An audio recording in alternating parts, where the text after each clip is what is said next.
You know, I've introduced and worked with 6 different governors over my 33-year career, 4 Republican and 2 Democrats. Each brings their own unique style of leadership and approach to their job. But I will tell you, I've never seen a governor who is texting people in the middle of the night thinking of new ideas as much as this current governor. Phil Bryant is an idea guy. He grew up here in Mississippi in modest background. His dad was a diesel mechanic. And he brings that background of knowing how hard it is to move forward, how tough it is to overcome challenges, and how rewarding it is when you put your shoulder to the wheel and made it happen. He started his career as a deputy sheriff, moved on into the legislature, was appointed as auditor, and then ran as auditor, became lieutenant governor, and now, of course, is our governor. He brings to us a message today of how we will increase jobs and opportunities for the people of Mississippi. Because as he knows, if you could get people working, you could make all the success in the world. Governor, we wish you all the success in the world, and we pledge MEC's support to helping you make a difference for the future of Mississippi. Please join me in welcoming the governor of the great state of Mississippi, the Honorable Phil Bryant.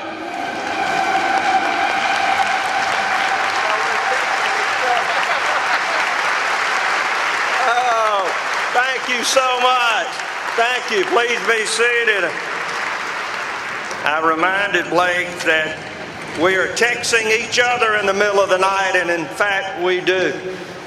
As I was standing there hearing that introduction, I thought perhaps now I truly am governor.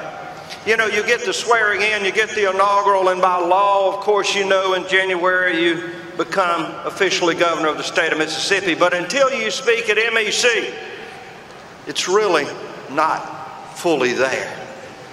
And so as governor of the state of Mississippi, this is one of my highest and best honors, and I thank you for being a part of this great organization. Now, a lot of people ask me, are you having fun?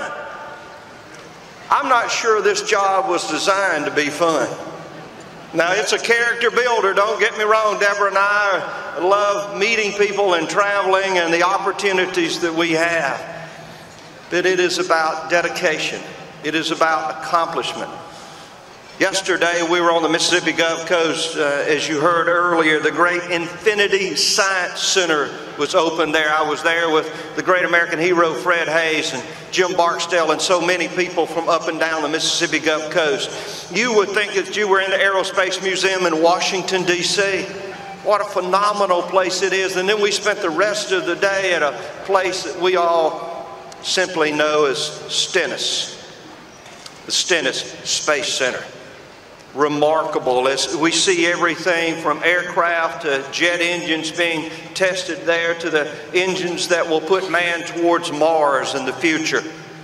Now, we all knew, and it was quoted as the head of NASA yesterday saying, I'm not sure, as back in the 1960s when President Kennedy challenged us with putting a man on the moon and bringing him back safely. They said then, I'm not sure when that will happen, but I know when you get to the moon, you're going to have to start in Hancock County. That's exactly where the testing began, and it continues. And then seeing the Navy SEALs as they began preparing yesterday, their training, almost 3 years of training there for the very finest in the United States Navy.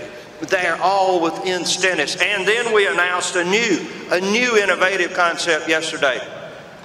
The National Ocean and Applications Research Center, NOARC. This is a new concept never done before. We're going to join together with NASA and NOAA, the United States Navy, our great research universities here in Mississippi to do something very special as we build this great research center for commercial application. You see, what we'll do there in NOARC will help not only people here in Mississippi, but around the world. You see, if you've ever looked at Woods Hole, if you haven't, go and Google that. In Massachusetts, they have that Coldwater World-Class Ocean Research Center there in Massachusetts. We're going to do the same thing here with our warm water Mississippi Gulf Coast, and it is truly going to change the world from the skies, from the stars, to the sea floor. That's what we have at NASA. I'm so thankful that the Mississippi Legislature is here today. When I began my discussion about the project of Mississippi Works, some of you see our lapel sticker, and in fact, because Mississippi does work on a number of levels. It works for so many people in so many different organizations and companies, but people in Mississippi truly work. We appreciate it and we understand how important it is. And we looked at the legislation that is now working its way to my desk for my signature, for example, like dual enrollment, where we take a child that's about to drop out of school, and before he does, send him to one of our fine community colleges.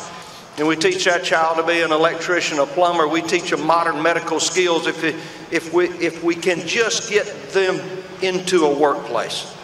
If we can get that individual a job, as Blake said earlier, it changes everything. Dual enrollment has passed the House and the Senate and is on the way to my desk. The Mississippi Small Business Regulatory Flexibility Act, a big name. But it is going to be a commission that's going to look at every regulatory act in the state of Mississippi and determine if it's job friendly. And if those regulations are harming somehow the creation of jobs in Mississippi, we're going to do away with them. We're going to amend it. That bill has passed the House and the Senate. It is on the way to my desk. The Energy, Sustainability, and Development Act. We are going to have an energy policy for this state. I used to love when Governor Barber would get up and say, we've got an energy policy for Mississippi, more of it. And that's exactly what we have, but the diversity of the energy that we have here, from everything from natural gas to, as just the other day, we were hearing about the expansion of Keor, the new biofuel center of excellence within this bill, and then sustainability. How do we go about making sure that we're using our energy to the best use? How do we understand that if we go out and incentivize businesses to help with their energy consumption, they may be able to put that money back into jobs, back into the workplace. And of course, the Mississippi Healthcare Industry Zone Act. I don't think there's anything I've ever done as Lieutenant Governor and now Governor that could be more important than this. As we talk about that medical corridor that reaches from airport to airport, from across Rankin County down Woodrow Wilson, where we take an industrial zone, if you will, and overlay it with those great hospitals. Now, this doesn't just work in the metro area. It will work efficiently here. But as we look at Houston, Texas, as we look at Nashville, as we look at Orlando and San Diego, this industry of necessity in healthcare is going to create thousands of jobs, high-tech jobs in the medical community that will be right here in the metro area, but also in Meridian and on the Gulf Coast and in Tupelo and throughout the state of Mississippi and Hattiesburg. We can grow a medical state. Now you say, do we need that many hospitals? Do we need that many doctors? Do we need that much advanced medical care? Look around. The baby boom generation is going to demand it. And if we don't have it here, they will seek, our Mississippians will seek health care elsewhere. Finally, the Mississippi Works. You may see on the screen a logo that we've developed. A lot of us have a little lapel sticker here today. It's the international sign for a man at work. Immediately when you see this, you will know here in the state of Mississippi, we are prepared to go to work in a high-tech new world, whether it's NASA or Toyota or Severstal or Keor or many of the thousands homegrown small businesses across Mississippi. We want to send out a simple message that Mississippi works. It's being chaired by two of my dear friends, Jim Barksdale, who's also doing double duty as head of MDA, and Bill Lampton that's here today. Those two great men are going to help lead Mississippi Works into the future to make sure that we've got every opportunity for my children and your children to have a job. Not only a job, not just a place to work, but a career here in Mississippi. I said in my inaugural address that a vision without action is just an illusion. With Blueprint Mississippi, we have the vision. Let us now commit ourselves to taking action. Thank you so much for being here today and what you do. God bless you. Thank you, Blake. Well.